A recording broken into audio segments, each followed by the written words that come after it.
My roommate put me up for it. It was exactly 9 o'clock on a Friday night. I was already preparing to sleep when I suddenly heard, "Madam, what are you doing?" Mavis, my roommate, stood at the door staring at me suspiciously, as if I owed her money. "As you can see, Ma, I'm getting ready for bed. Besides, I have a new Korean drama I want to watch before sleep carries me," I replied, already settled on my bed with my phone. "Korean film. Korean film. Is that what you'll eat every day?" She scoffed loudly. "Omo Tracy, your own is too much.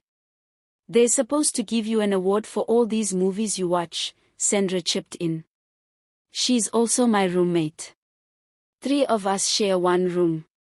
"Girls, what is your problem, abeg?" asked, dropping my phone to look at them.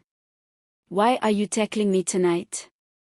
Tomorrow is Saturday, we don't have lectures, so I'm free to do whatever I want." I scoffed and went back to my movie. "Oh. Yes." Mavis suddenly screamed, her eyes glued to her phone. "Girl, what's happening?" "Night has come. Oh, stop shouting like a mad woman," Sandra hissed as she walked into the bathroom to bathe. I rolled my eyes at their drama and was about to plug in my earphones when Mavis screamed again. "Ladies, get ready, we are going clubbing tonight." Before I could blink, Sandra dashed out of the bathroom with a towel wrapped around her chest, eyes sparkling. I wasn't surprised. Sandra loves clubbing more than anything. Since year 1, LV lost count of how many nightclubs she has attended. "Mavis, I heard you shouting about clubbing. Which club are we going to?" Sandra asked eagerly. "I just got information from my friend about a nightclub in town. They're looking for pretty ladies," Mavis said, practically vibrating with excitement. "So you want to go? They invited you?" I asked. "What kind of question is that, Tracy?" she fired back. "Listen, madam, all of us are going tonight. And yes, they invited me." She said it like she was my mother that paid my school fees. "And why exactly must I follow you?" "Mavis, I'm not going anywhere. Oh. You can carry Sandra. This party, men will be there, ABI?" Sandra asked instantly. Ever since she broke up with her boyfriend, she's been searching for a new one, but luck has refused to shine on her. "That one is sure," Mavis replied. "The best part is that these men are loaded. The person who gave me this info said she picked up to 100K the last time." "Girl, it's going to rain money tonight." "Mavis, stop lying, abeg. I've never been to a club before, but I still don't believe people just spray free money in this economy. You're such a doubting Thomas. I'm telling you legit information, and you're still doubting." She rolled her eyes dramatically. "Anyway, even if it rains dollars, I'm not going. My life is important to me." "Sandra, you're going?"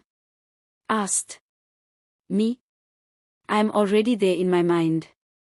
As long as I'll see a new boyfriend, I'm with you," she said, already picking out an outfit. "Chai. The Lord has buttered my bread," Sandra rejoiced. Tracy, remember it's your turn to bring money for food this weekend," Mavis said suddenly, smiling slyly. She knew I was very broke. "My turn has reached." Blinked. "Yes, oh, it's your turn to feed us this week," Sandra added. "We normally contribute money every Saturday to buy foodstuff for the week." I let out an awkward laugh. "Person no fit play with Una again. Wait, make I find cloth. I'm going with Vu. People as long as I'll collect money." My roommates burst into laughter, but I didn't care. It's not my fault, no condition hold me. Guys, please subscribe as you're enjoying this story, like and share. On our way to the club, I just sat there quietly.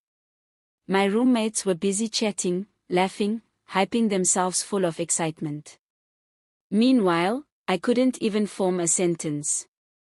A lot was running through my mind. It was my first time going clubbing, and my emotions were doing backflips. I was excited, yes, but also nervous like mad. What if something happened to me? What if a bouncer caught me while I was trying to pick money?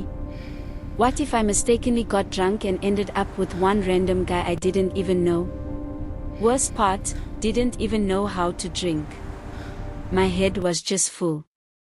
"We're here," Mavis shouted, tapping me back to reality. I had been staring out the window like a lost puppy, admiring the beautiful streetlights. "Oh, okay," I muttered as I stepped out of the car, my eyes widening instantly. Everywhere looked so stunning: exquisite buildings, clean streets, classic cars parked like they were posing for pictures. Half-dressed girls were already strolling into the hotel, some taking pictures, others making videos. I couldn't help it, I kept looking around like the JJC I was. Mavis leaned toward me and whispered, "Madam, I beg, don't embarrass me. Look at you acting like a fool, mumu." She nudged me to behave myself. I rolled my eyes at her and followed inside. Sandra, on the other hand, had already vanished into the crowd the moment we stepped out. You know, people call Sandra, they never disappoints. Stepping into the club, I adjusted my black mini dress that hugged my petite shape perfectly.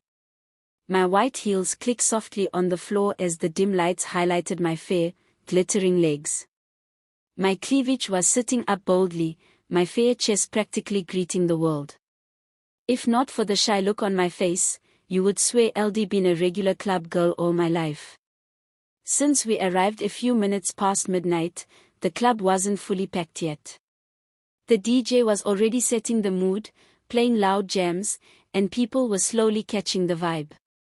Some were smoking like they were in a chimney competition, and the dim lights made everything look mysterious and dangerous in a sweet way. Before I could even ask Mavis where we were supposed to sit, she disappeared, slipped into the crowd like smoke. I stood near the entrance, looking around like a lost sheep searching for its owner. I scanned the entire place, hoping to spot Sandra or Mavis, but those two had vanished like rapture happened and left me behind. "Fine girl, you know, go enter," the bouncer asked, noticing I was rooted to one spot like a confused mannequin. I forced a smile and was just about to step fully inside when the DJ suddenly switched the music to the famous Amino door rhyme. Immediately, all the lights faced the entrance. And guess who was still standing at the entrance? Me. Every single person turned to look at me. Their eyes, their phones, their lights. Everything. I froze like a sacrificial goat. Before I could run back outside, I saw them, pretty ladies, half-dressed, eyes covered with shiny feathered masks, holding sparkling lights and drinks as they walked toward the entrance. That was when it dawned on me. Somebody had ordered a special drink parade.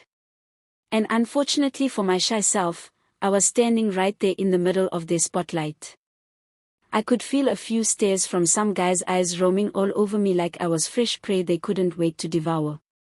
My heart was beating so fast it felt like it wanted to burst out of my chest. If not for the money I came here to pick, I would have grabbed my shoes and bolted out of that place for my dear life. Stay tuned for the part 2.